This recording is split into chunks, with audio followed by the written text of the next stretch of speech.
With Season 3 of Attack on Titan over, we get to relive it and play it in the final battle expansion for Attack on Titan 2. Now, before this DLC was announced, this was something that I really wanted for this game, and a Megaforce pull through made it happen, so let's see how they did.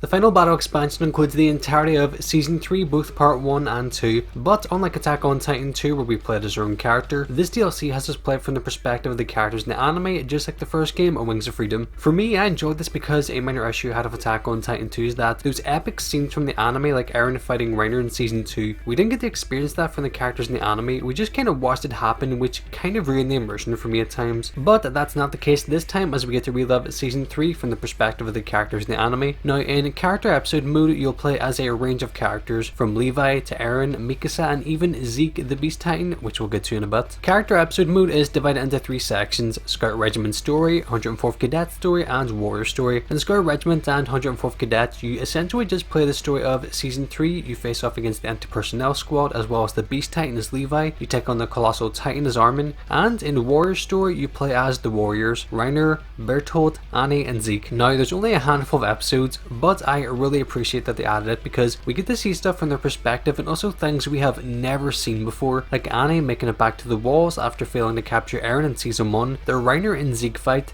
something that we only got a glimpse of in the manga. We actually got to play that and obliterate Reiner and Zeke, which for me I was a big fan of, as well as some of the in-game dialogue. Now that I actually got to see how that played out, it actually depresses me that we never got to see that in the anime, so props to Megaforce for adding it. On top of that, we get to see Reiner, Zeke, and the Car Titan returning to Marley, and even a teaser for the next arc, which is the Marley arc. Overall, I was really happy with the addition of Warrior Story. Even though there's only 6 missions, I'm sure any Attack on Titan fans will appreciate it. As well as that, there's also a new mode added in this expansion called Territory Recovery Mode. As the name suggests, you go to take back territory, very similar to Scout missions in Attack on Titan 2, but with a few differences. For example, you can assemble your own team, icons will appear showing characters you can help. When you've helped them enough, you'll be given the option to invite them and add them to your team, or even play as them if you want to. In this mode, the more territory you recover, the more characters you unlock, then you can make your own squad, and yes, you can finally have an entire team of Titan shifters, which is great. In addition to that, you also have a base which you can upgrade with materials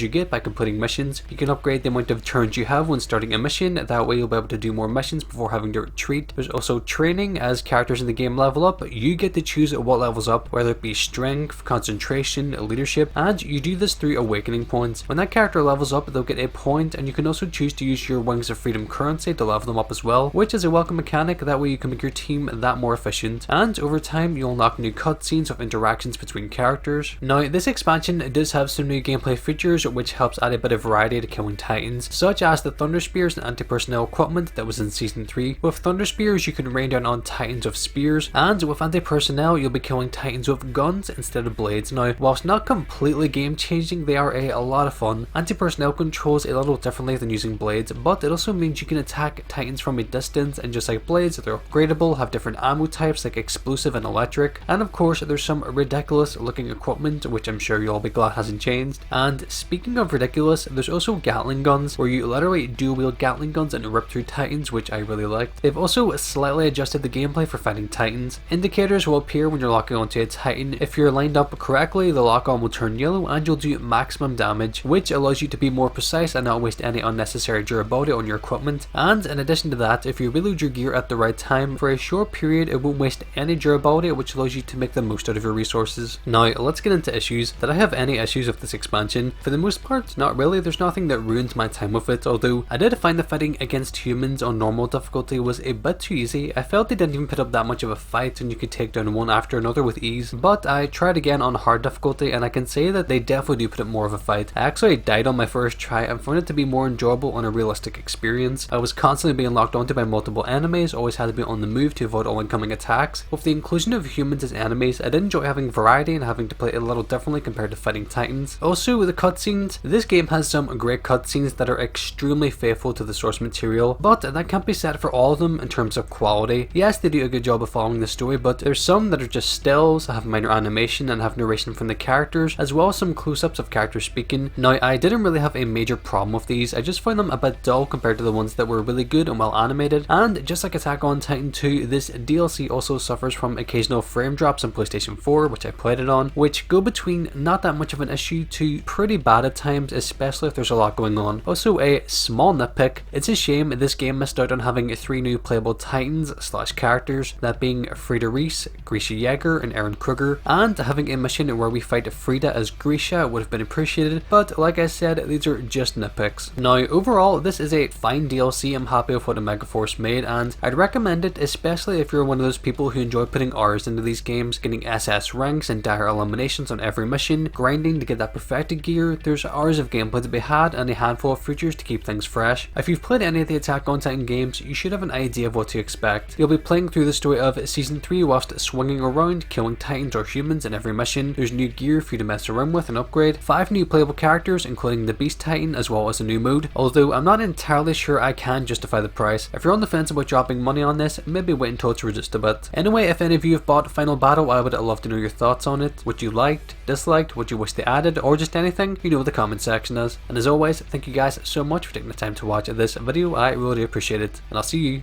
in the next one. 海の向こうには俺は何があると思ってたんだろう。